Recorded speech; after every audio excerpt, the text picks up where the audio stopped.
So you were at Gennady. It's really great to have you on this interview with me. I really appreciate you doing it. You're a fantastic advocate for radical life extension and right now head of the transhumanist movement. So we really appreciate everything you're doing in that field. You were at RAAD Fest last year. What did you think about it? What were your thoughts? What did you like most about it?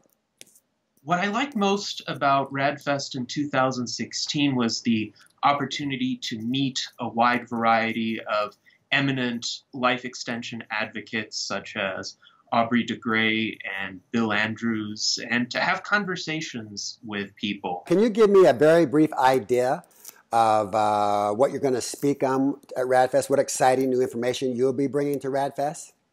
Absolutely. So as chairman of the U.S. Transhumanist Party, I am trying to shift the culture toward a new paradigm where instead of just focusing on the hot button issues of the day, politicians and the general public focus on the big challenges and opportunities that await us in the future. What I would like to achieve is a refocusing of politics toward these long-term issues, the biggest one of them being how to extend our own lifespans, how to cure diseases, how to reverse the damage of senescence. Yeah, a couple months ago when you spoke at People Unlimited through the conference line, I joined, and so did a lot of the other people joined the Transhumanist Party. I agree with you. I like to see a lot of people join. You think there's going to be a lot of transhumanists at RAAD Fest? Absolutely. Oh, good. I hope there will be thousands of transhumanists at RAAD Fest. Yeah, me too. Me too. What is your single most important reason for you personally that you would like to end aging and death? Well, I believe that life is good and life offers boundless opportunities for enjoyment, exploration, creativity, knowledge, and to have that all disappear is just such a terrible tragedy. To have any person be lost to the ravages of disease and death is a terrible tragedy because that person's internal universe is irreplaceable. And I hope that as many people as possible could be saved for both their own sakes and for our sakes so that we can continue to benefit from their presence. Yeah, I think you and your wife, Wendy, wrote the book, Death is Wrong, right? That's right. There it is. There it is. Are you going to have that at RAAD Fest again? That's a fantastic book. I will definitely make an effort to bring some copies. Why do you think it's important that people attend RAAD Fest? What's your personal feelings on that? I think it's important for people to attend RAAD Fest in order to exchange ideas with those who have similar goals to themselves. Sometimes it does feel like we life extension advocates are in the minority and really recognizing this problem because a lot of people throughout the many millennia where death was inescapable have developed very elaborate coping mechanisms. And to see through those coping mechanisms makes one rather special. And attempting to find others who have recognized the possibilities that our era has made available in terms of being on the cusp of radical scientific and medical breakthroughs is encouraging.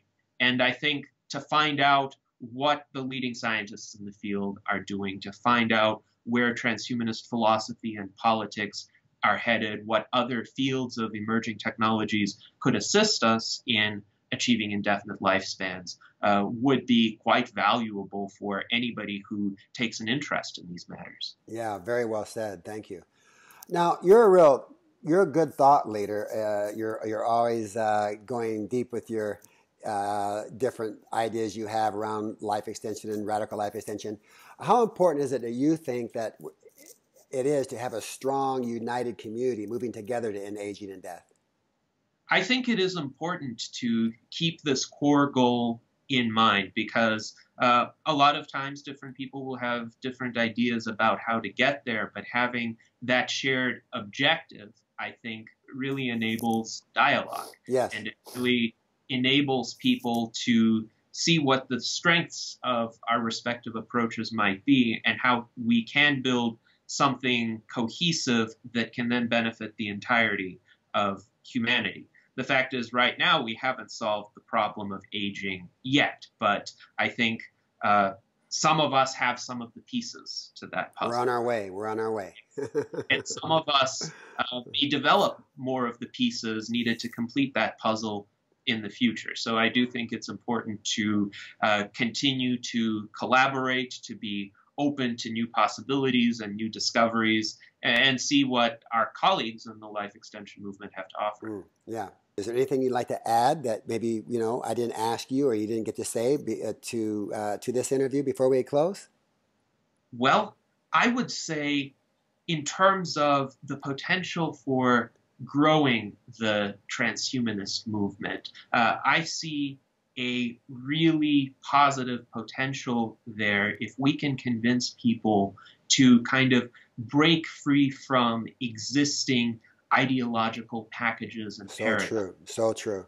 Get a different perspective on the political world, the cultural world, philosophy, and the potential for science and technology to be essentially the unifying themes for all of those fields. Because a lot of the time, we have a lot of short-term thinking in the world today. Politicians will say what they need to say to get reelected, but is that really the best set of ideas for the world 20 years from now or 100 years from now? Exactly. And we really need to start thinking in those terms. Yeah, yeah. Oh, fantastic. Beautiful.